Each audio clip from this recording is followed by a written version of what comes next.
First, challenges regarding personal liberty.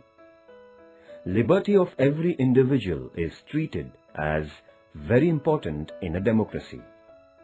One feature of democracy is to give adequate opportunity to everyone for one's own development. In practice, in many countries we find that citizens' rights are restricted. Therefore, an important challenge before democracy is to retain personal liberty and expand it. Let us look at 3 limitations of personal liberty.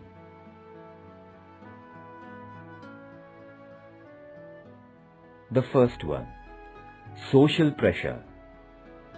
One stage of democracy is to grant rights to everyone through the Constitution. If such rights are not acceptable to the society, they remain only on paper, and in actual practice, there are restrictions of the person's liberty. Social pressure is a big challenge before democracy. Consider these 2 examples. Example 1. Intercaste marriages are allowed by law, but acceptability of such marriages is very limited in the society. In fact, many people are against such marriages. As a result, a social pressure automatically builds up against intercaste marriages. Example 2. Same thing happens in the case of equal rights for women. Law gives women the rights, but society is not very favorable to women taking up some type of education or specific jobs. Women's freedom gets restricted. Both these examples show how social pressure can limit personal liberty.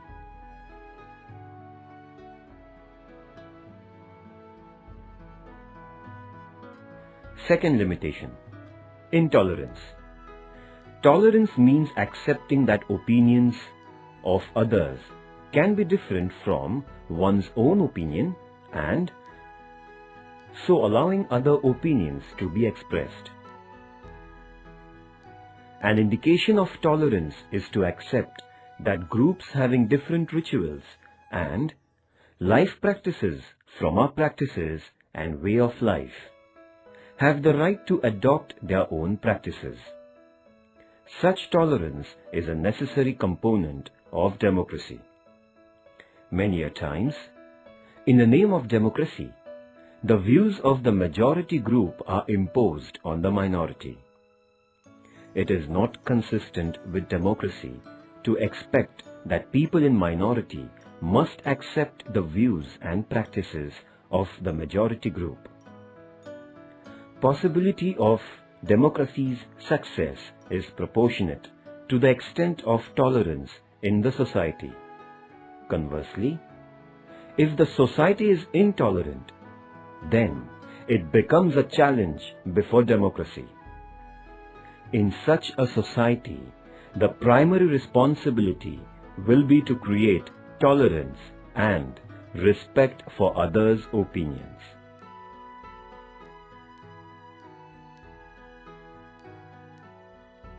Third limitation, security and personal liberty.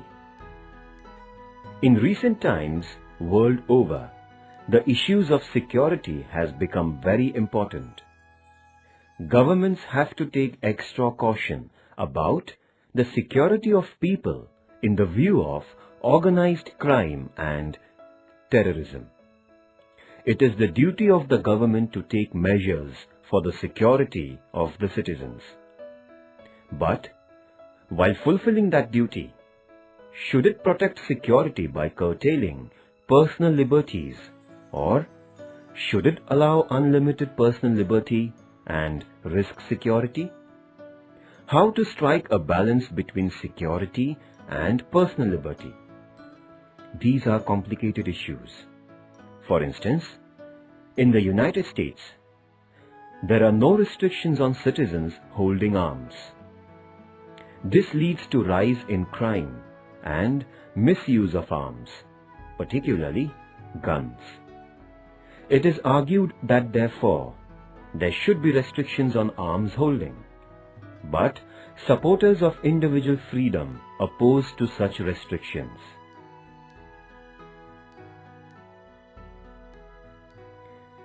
We all would like to live in a secure society. This would require tackling of criminal gangs and terrorist activities. But to what extent should we allow the security forces to interfere in our private lives for purposes of security? How much to keep a watch on people's personal movements?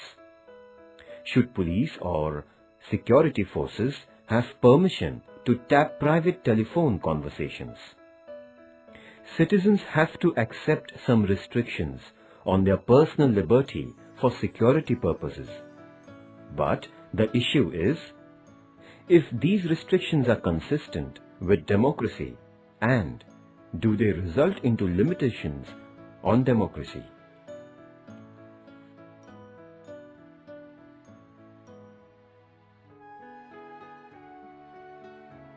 Second, challenges about participation. A. People's participation. People's participation is the core of democracy. It is of course necessary that the rulers should be elected by the people. But it is equally necessary that citizens should regularly keep a watch on the functioning of the government. It is expected in a democracy that citizens should develop their own views in public matters and influence the government.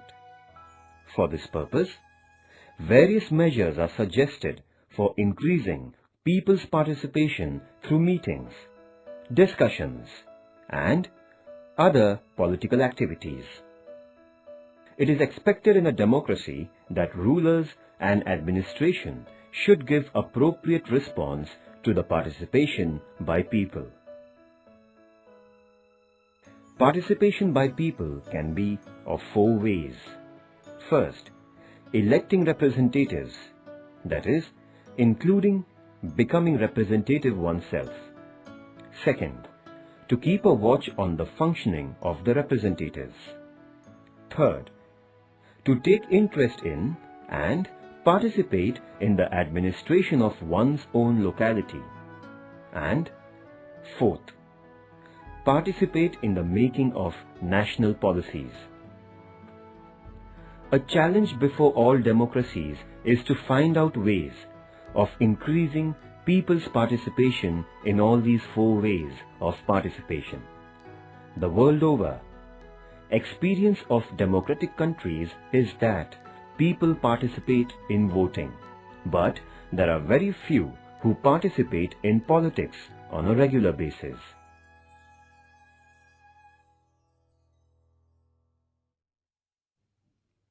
Second, low voter turnout. Elections are important in a democracy because people elect their representatives through elections. These representatives decide the policies of a country and look after the administration of the country. But if all voters do not vote, how can be the elected representatives become people's representatives? In India, on an average, 58% people vote in Lok Sabha elections. Many other democratic countries in the world also experience only this much turnout. This means that among every 10 persons, 4 do not vote. If this is so, how are we going to know what these 40% non-voters have to say?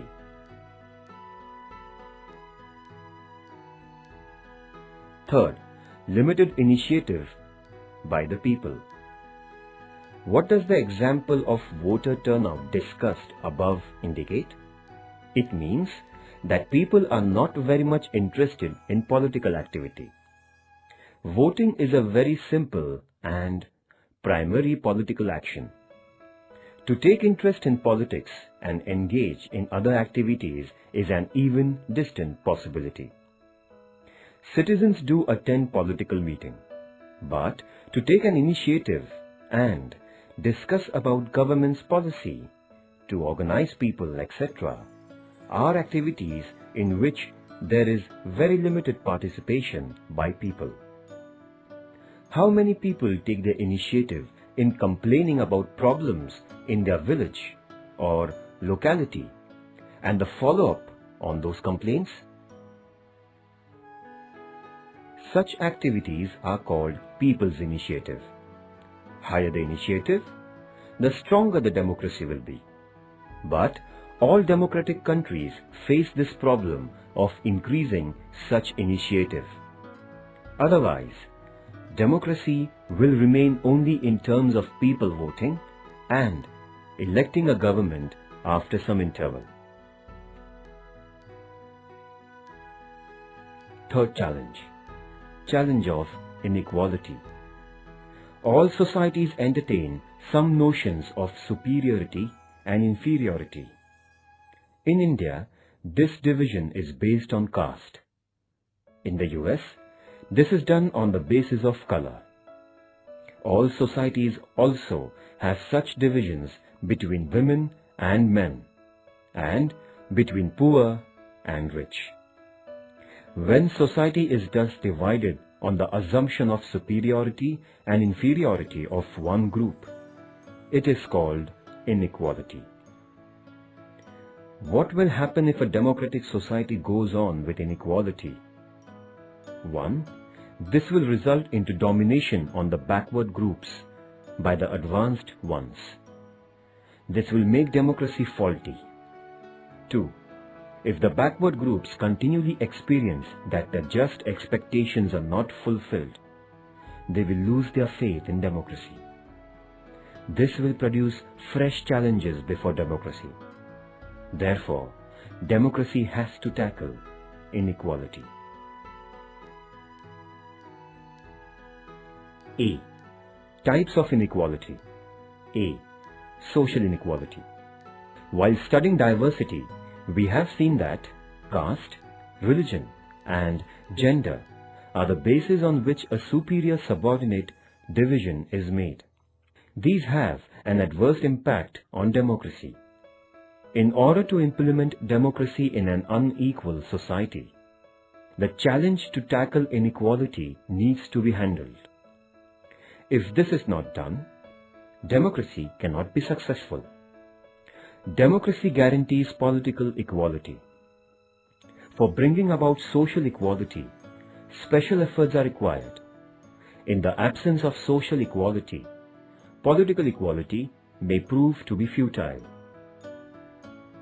In the last chapter, we also noted that groups treated as inferior, women or some castes, do not get adequate share in the country's political power. So, it is necessary to decide measures for ensuring them adequate share in power. These groups are also more backward as a result of inequality. It is the responsibility of democracy to find out ways to ensure their progress and development. These measures are expected to bridge the distance among different groups and reduce inequality. If this expectation is fulfilled, it will be indicative of the success of democracy. Second type. B. Economic inequality. Economic inequality too is a challenge before democracy. In a society having poverty and unemployment, democracy experiences limitations. The objective of democracy is to achieve the well-being of all citizens. So, democracy has to take the responsibility to reduce poverty and make all basic amenities available for the poor. Policies need to be decided accordingly. Many poor countries have democratic governments. Such countries face the challenge of maintaining democracy and at the same time tackling poverty. In situations of extreme poverty, democracy remains only in name, or it is endangered due to social rebellion.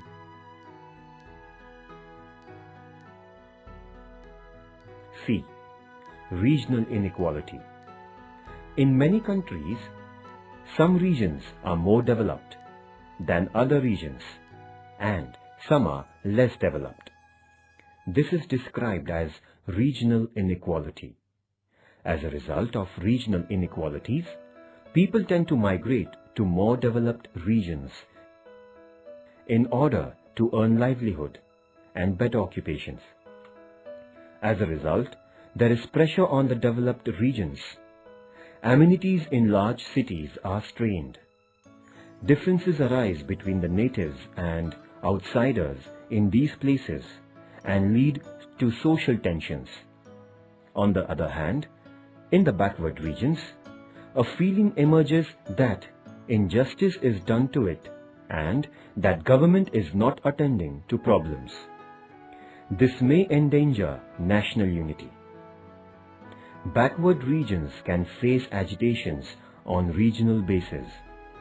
Many times, the language issue is added to the regional problem, leading to a feeling that one linguistic group is doing injustice on people of other languages.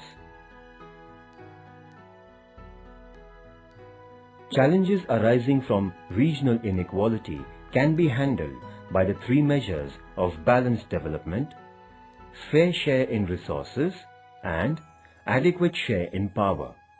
For effectively implementing these measures, democracy becomes essential. It is true that regional inequality is a challenge before democracy. But the most effective and just way of resolving that challenge is democracy itself.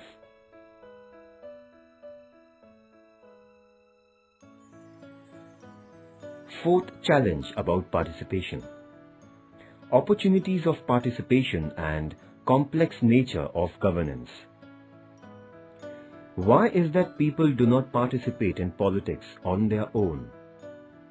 Running a government has become quite complex in modern times. Scope of public affairs is quite vast. Even if we are taking decisions about a small town, it involves many complicated rules and details regarding procedures.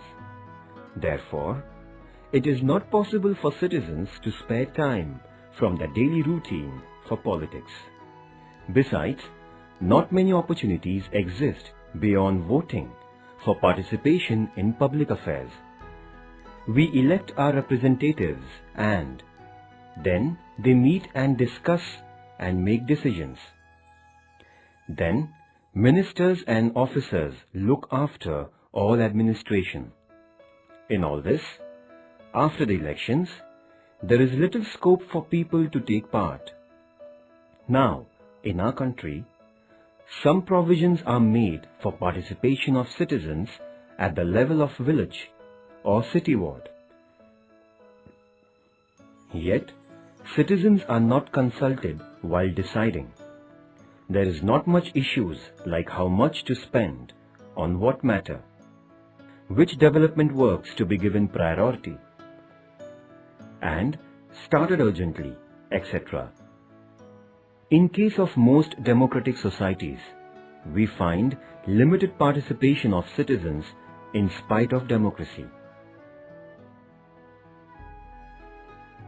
When political leaders and people active in politics are convinced that people should participate more in politics and in governing the society, various measures are devised for this purpose. Political parties undertake membership, campaigns and try to involve people in party work. Various organizations organize meetings and rallies and try to communicate to the government what people think. At the formal level, that is, by making legal provisions, opportunities for participation are created. Of the four ways to participate in politics that we saw above, electing the representative, that is, by voting, requires the least time. Without disturbing our daily routine much, we can participate in voting. But political participation through other ways means that people need to have interest in public affairs, and they would also need adequate free time for doing that. Such participation would also require enough opportunities. Only then people would participate in ways other than voting. Chapter 8. Challenges before democracy. Universal support to democracy. In last 100 years, democratic system is being established in most parts of the globe in some form or the other. Currently, democracy is the most prevalent form of government. In societies where democracy does not exist, either people are engaged in struggles to bring about democracy, or the governments in such societies claim that they are democracies. In this sense, democracy has become the most acceptable form of government today.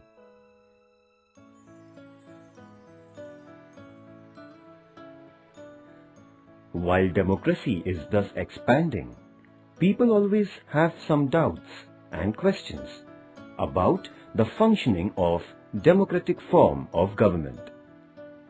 Whenever the country is facing any big problem, many people tend to think that it would have been better if we had some other system than democracy. For instance, when terrorist attacks take place in some place, some people say that we cannot tackle terrorism effectively because of democracy. Some people think that in times of war or terrorist attacks, government should be given extra powers by setting aside democracy. Besides, in every society, there are some people having attraction for army rule. Some people also think that a strong leader is required for solving the issues facing the country, and that such a leader should handle issues by imposing strict discipline. Of course, it is true that democracy is not a perfect or entirely flawless system.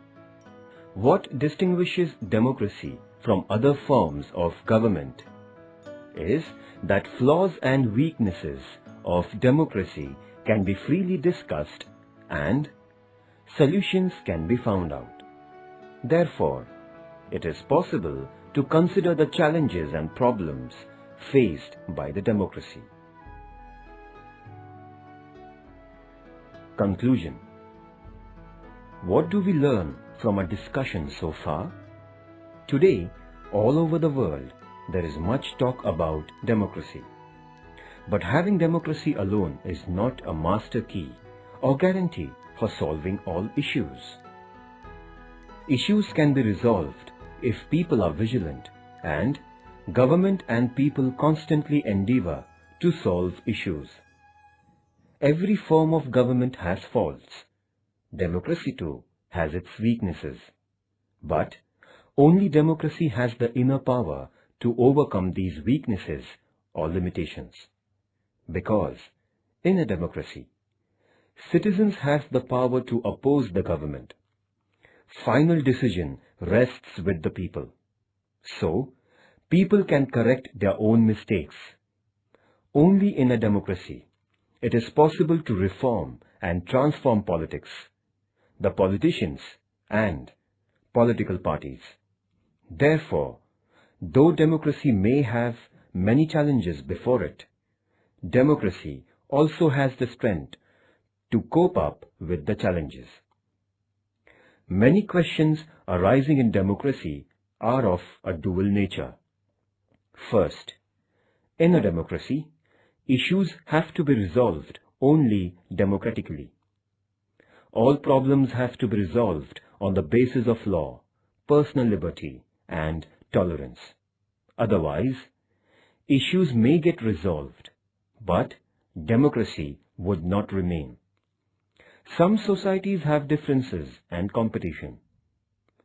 Do you remember the first lesson you learned in political science in book in class 9th? There, we learned that every society has differences and competition. The special feature of democracy is that it teaches us to handle differences instead of running away from them. Second, the other issue facing democracy is about protecting the public interest. Only a legal provision for democracy is not enough. What is needed is to democratically find out and implement policies that ensure public well-being and also tackling of inequality. True democracy means developing a mechanism for democratically protecting the well-being of the entire society. So, you are going to ask, what are the solutions for all the challenges that we listed so far? A distinguishing feature of democracy is that it does not rely much on such ready-made measures. We can study what measures have been adopted in different countries of the world at different times. From this, we can take lessons applicable for our situation. We can learn from others' experiences. But, in the last instance, every society has to find out its own remedies on each question. And this has to be done in a democratic manner. Meaning, through internal discussion, negotiations, and by taking everyone together.